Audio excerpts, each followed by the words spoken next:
Hi there, I'm Jeff Gallashaw, and welcome to another episode of Unfinished Business Rough Cuts with moi, Jeff Gallashaw. I guess you could call this Thanksgiving edition because I'm filming it on Thanksgiving, and I hope all of you, if you're watching this on Thanksgiving, are having a great holiday yourself. Today, I'm going to review the film Silver Linings Playbook, directed by David O. Russell, starring Bradley Cooper and Jennifer Lawrence. Uh, this film, I hate to tell you guys, is another. I know every time I review a movie, it's always positive, but this one is really good. One of the best films I have seen this year. Bradley Cooper plays a man who had a mental breakdown and it gets out of a mental hospital and is trying to win his wife back.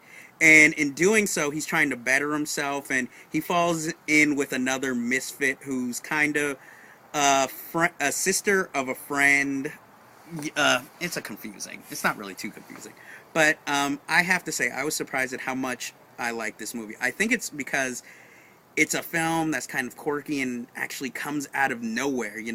Going into this, I really didn't have my hopes high. I mean, there was good word of mouth, but that doesn't necessarily mean everything to me. So going into this movie, I was just surprised. I'm not in the past, I have not been the biggest Bradley Cooper fan. I've always just thought he was okay. But here, he actually shows he is, he's worthy of giving a really good performance. And it's not just Mark Wahlberg light or Marky Mark light. I like calling him Marky Mark. That's where I came up with them. Good vibration hands. You know what I'm talking about for all you oldsters. But anyway, but the real surprise here, first of all, before I even get to that, Robert De Niro, this is the best he's done in a long time. It's not, hitting it out of the park, but he is really good here, and I really enjoyed his performance. This is how he should have been doing for the last 10 years, De Niro. I love you, but this is, you coming back to me now. Chris Tucker is also in this movie in a role that's really small. I guess it kind of supplants, his need in the movie, helps the lead, but really, all in all, truthfully, it could have been cut. But still, he doesn't do badly, and I enjoy it. Jennifer Lawrence. Oh my god, see, I'm so ecstatic for her that I'm bursting out.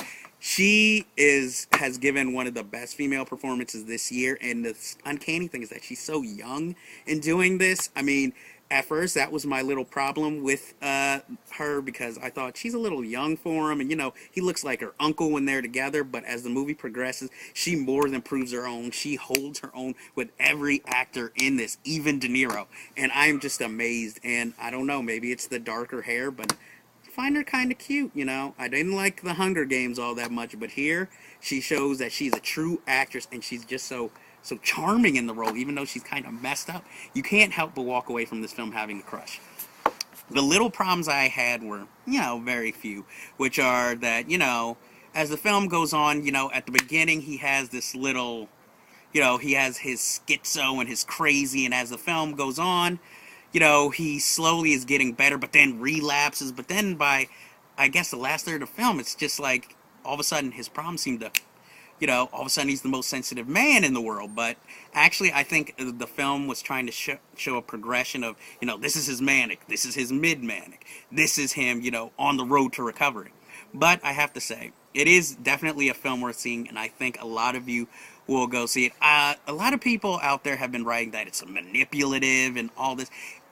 Sometimes it's nice to have a film that is heartwarming and nice. And this one is heartwarming and nice, but it goes by its own set of rules to get there. Its own dysfunctional Valentine to all that is supposedly normal. And I really think a lot of you will enjoy it if you give the film a chance. It's a crowd pleaser. It's not, dyed and cynical indiedom, but I think you'll still like it. Not that it needs to be, but I think this is something you can actually, except for the small kids, take your whole family to go see and enjoy. And I think I've talked long enough, but I really hope you guys go check this out, and I hope this all reaches you at a good point. If you need a good holiday film, this is the one, my children. But that does our that closes this business for this week. Yeah, see, this is all one take. See, I can make mistakes. That closes this business for this week, but as you know, there is always unfinished business out there that we must take care of. So, have you seen Scott Pilgrim? If not, why not? Because it's fucking awesome. And also, have you seen Gypsy? starring Rosalind Russell. If not, why not? Because that film is fucking awesome, and a classic out there, and a musical. So it's a triple threat. So I will see you the next time. I hope all of you enjoyed this, and I shall see you the next time again. I shall see, and I'll keep seeing you, and keep seeing you, keep seeing you. I come back like one of those movie monsters or a slasher. But no, instead of bringing death and blood and pain, I bring recommendations, and I shall see you.